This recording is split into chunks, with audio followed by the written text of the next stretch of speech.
Why does teaching English in UK secondary schools matter? That's a question that likely sparks your curiosity.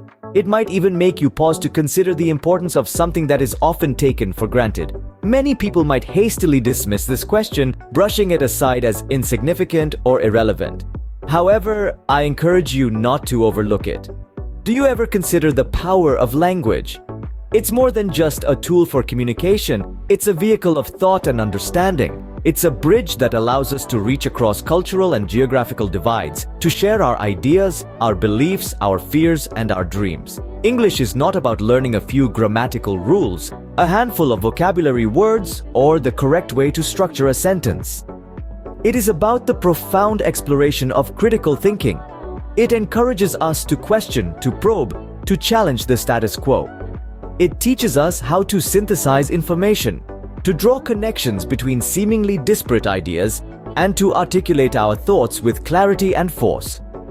Teaching English goes beyond just imparting linguistic skills. It's about nurturing effective communication. It's about training young minds to listen empathetically, to speak persuasively, to write compellingly. It's about equipping individuals with the tools required to participate actively and meaningfully in society. Moreover, it fosters an understanding of the world around us. It opens up avenues for cultural exchange, for global understanding, and for empathy. It makes us aware of the diversity that exists and encourages us to engage with it actively. And so, before you dismiss the significance of teaching English in UK secondary schools as unimportant, consider this. English is not just about learning a language. It's about learning how to think critically, how to communicate effectively, and how to understand and engage with the world around us. Now let's delve into the specifics. In the United Kingdom, the educational journey of English education at the secondary school level is partitioned into two distinct stages. One is referred to as Key Stage 3, known more commonly by its acronym KS3. The second part of this journey is the General Certificate of Secondary Education, or as it is more widely recognized, the GCSE.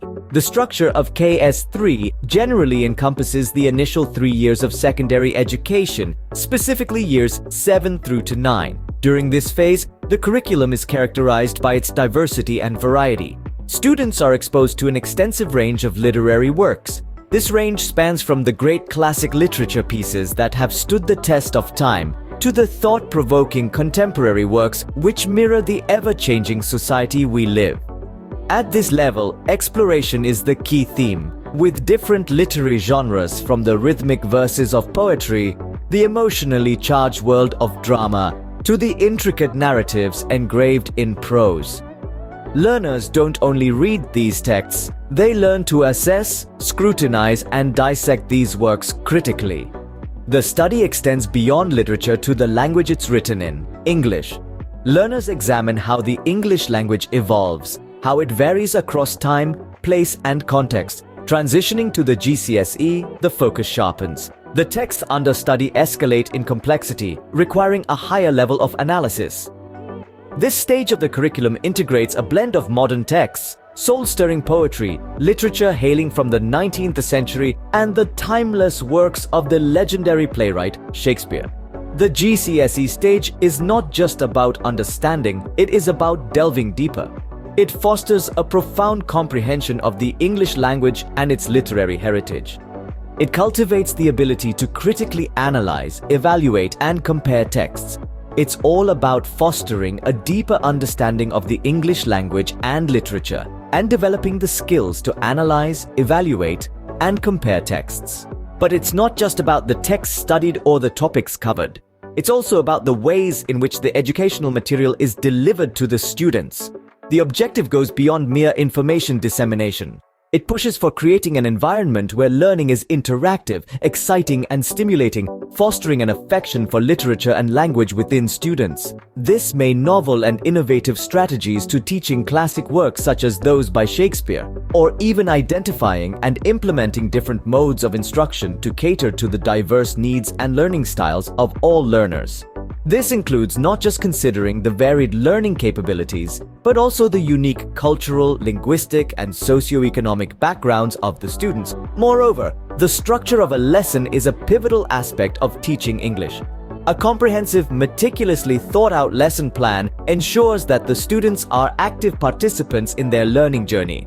It further ensures that the learning objectives are met effectively, thus resulting in an enhanced learning experience. This might involve a concoction of individual tasks, collaborative group work, and all-inclusive class discussions, making sure that every student has a chance to shine. A well-planned lesson can ensure that all students are engaged and learning effectively. This might involve a mix of individual work, group work, and whole class discussions. Evaluation and feedback are of utmost importance. They serve as effective tools in an educational setting.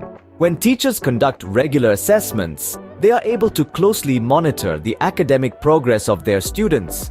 This allows them to pinpoint any areas where students may be struggling, letting them address these issues before they develop into bigger problems. On the other hand, feedback provides students with valuable insight into their performance. It emphasizes their strengths, draws attention to their weaknesses, and offers them direction toward improvement. In conclusion, teaching English in UK secondary schools is more than just teaching a subject. It fosters critical thinking, communication skills, and a love of learning. It explores a spectrum of texts from Shakespeare to modern literature. It makes learning engaging, fun, and inclusive. Ultimately, it prepares students for the real world. So why does teaching English in UK secondary schools matter? Well, it's because English is not just a subject, it's a tool for understanding and engaging with the world. That's something worth investing in.